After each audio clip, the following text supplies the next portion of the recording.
जाहिल गंवार जो बैठाल दिए गए ना कुर्सी पे बीजेपी के, प्रधानमंत्री की गरिमा उसने उठा के ताक पे रख दी है। प्रधानमंत्री बनने लायक नहीं था लेकिन बन गया, अब उसको रास नहीं आ रही है। अच्छा सुनो, सब्सक्राइब करते वक्त ना घंटी बजा देना। क्या नाम है आपका? जी हुसन आरा जी। तो अब यहाँ पे समर्थन के लिए आए हैं, तो आप कुछ कहिएगा किसान बिल के बारे में?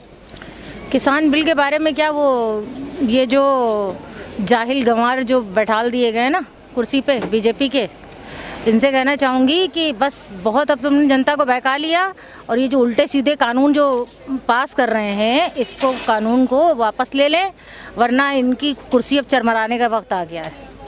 क्योंकि जिस तरह से पब्लिक कुर्सी पे बैठालना जानती है, उसी तरह उतारना भी जानती है, और ऐसा उतारेगी कि अब उठ भी नहीं पाएंगे। बैठना तो दोबारा की बात दूर की रही, अब उठ भी नहीं पाएंगे। तो बेहतर यही होगा, ये जो बोले वाले किसान ये जो सड़कों पे पड़े हुए हैं अपना घर बार छोड़कर, खाना पीना लेकर, और अगर आप ये चाहते हैं कि आप बिना बातचीत किए कोई हल निकाल लें और इनको हटा दें, तो ये इम्पॉसिबल है, ये पॉसिबल नहीं है। आप आइए, आपको ये पकौड़ा ऑफ़र करेंगे, लस्सी ऑफ़र करेंगे, चाय ऑफ़र करेंगे, खाना ऑफ़र करेंगे, छोले भटूरे जो आप चाहते हैं वो आपको मिलेंगे। मोदी जी और अमित शाह जी, आइए आप इनसे बात करिए आके। ये हैवान नहीं है जो आपको खा जाएंगे, ये हैवान नहीं है, ये इंसान है, और ये वो इंसान है जो ज़मीन का सीना चीर के अनाज निकालते हैं। ज़मीन का सीना चीर के, ज़मीन को अपनी माता समझते हैं, ज़मीन का सीना चीर के जो है अनाज उगाते हैं। अगर ये घर से बेघर हो गए तो अनाज कहाँ से आएगा, और आप क्या खाएंगे? बिना अनाज खाए कोई भी मंत्री, कोई भी एमएलए, क्या दुनिया का कोई भी इंसान बिना अनाज खाए रह सकता है? एक दिन, 2 दिन? लेकिन वो तो कह रहे हैं कि जो असली किसान है वो खेतों में काम कर रहे हैं। अरे वो उसके कहने की, ये तो एक बात समझ लो, एक नंबर का फेंकू आदमी है जिसको प्रधानमंत्री कहते हैं। पता नहीं प्रधानमंत्री की गरिमा उसने उठा के ताक पे रख दी है। प्रधानमंत्री बनने लायक नहीं था लेकिन बन गया, अब उसको रास नहीं आ रही है।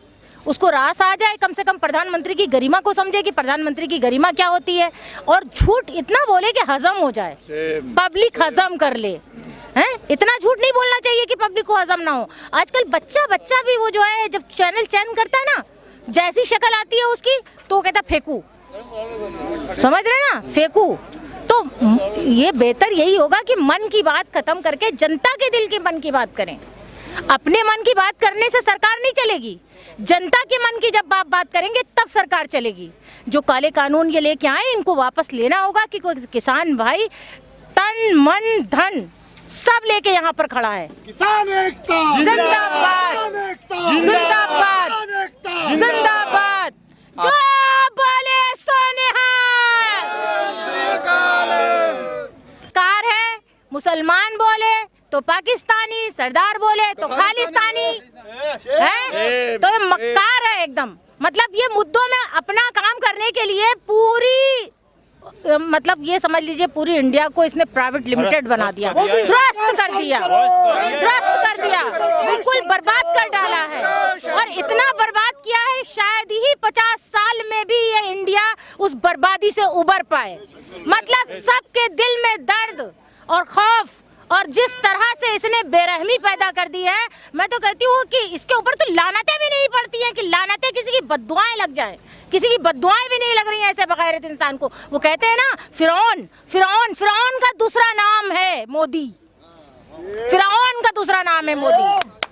पूरे यूपी के बॉर्डर के चारों तरफ जितने भी रास्ते हैं, जहां से भी किसान भाई आ रहे हैं या किसान आ रहे हैं कहीं पर, वो किसी जाति धर्म से नहीं है, वो किसान है, वो अन्नदाता है। जहां से आ रहे हैं प्रशासन उनको वहीं पर रोक रहा है, और जहां पर प्रशासन रोक रहा है, जितनी संख्या में वो वहां है, उसी संख्या में वहां पर प्रोटेस्ट कर रहे हैं। और ऐसा नहीं है वो 4 की संख्या में है तो वो कम है, 4 की संख्या में है तो 4 लाख है, 4 लाख है 4 की संख्या में है अगर, और जहां हजारों हैं तो इनकी तो ईंट से ईंट बजा देगी सरकार से।